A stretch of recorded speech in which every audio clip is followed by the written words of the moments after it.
यवतमाळ शहरात वाहनांमधून 5 रायफल आणि 350 जिवंत काडतूस आणि तलवार असा शस्त्रसाठा घेऊन जात असल्याच्या माहितीवरून स्थानिक गुन्हे शाखा पथकाने दोघांना ताब्यात घेत 2 वेगवेगळ्या कारवायांमध्ये 12 लाख रुपये किमतीचा शस्त्रसाठा जप्त केला।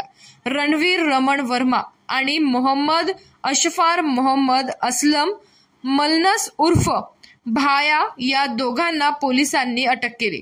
नेमका हा शस्त्र साठा कुठून आणि कशासाठी आणला या संदर्भात सध्या पोलीस तपास करीत असल्याची माहिती जिल्हा पोलीस अधीक्षक कुमार चिंता यांनी दिली आहे। त्यासाठी मी सर्वांना बोलवलेलं आहे। त्याच्यामध्ये आपण रणवीर वर्मा म्हणून एक नागरिक आहे। आपण सर्च करताना त्यांच्या गाडीमधून टोटल 4 वेपन मिळालेला आहे।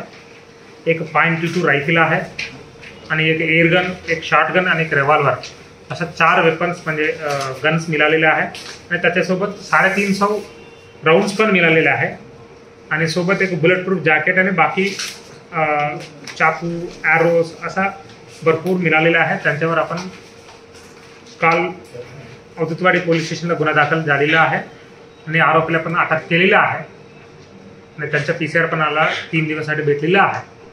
आणि याच्यामध्ये आपल्याला इंट्रॅगेशनमध्ये अशा माहिती मिळाली की इंटरस्टेट कनेक्शन पण आहे। एक दुसरा राज्याचा, आता मी पूर्ण डिस्क्लोज करणार नाही कारण की आपलं त्याच्यावर आपण काम चालू आहे। तर दुसऱ्या राज्यामध्ये जो आरोपी आहेत त्यांना पण पकडण्यासाठी आपल्या टीम पण ऑलरेडी निघून गेलेली आहे, त्याच्यावर आपलं काम चालू आहे।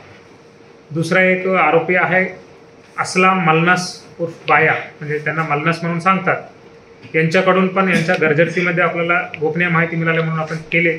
त्यांच्याकडून एक पंप ॲक्शन गन आणि 5 राउंड्स मिळालेले आहे, त्यांना पण अटक केलेले आहे। त्यांना पण आपल्याला 3 दिवसाचा PCR मिळाला आहे। यांच्या रिलेटेड पण अजून आपल्याकडे काही वेपन्स रिकव्हरी होण्याची शक्यता आहे, त्यासाठी पण त्याच्यामध्ये पण आपलं काम चालू आहे। आणि मी तुमच्या सर्वांच्या मार्फतीने सर्वांना नागरिकांना पण विनंती करतो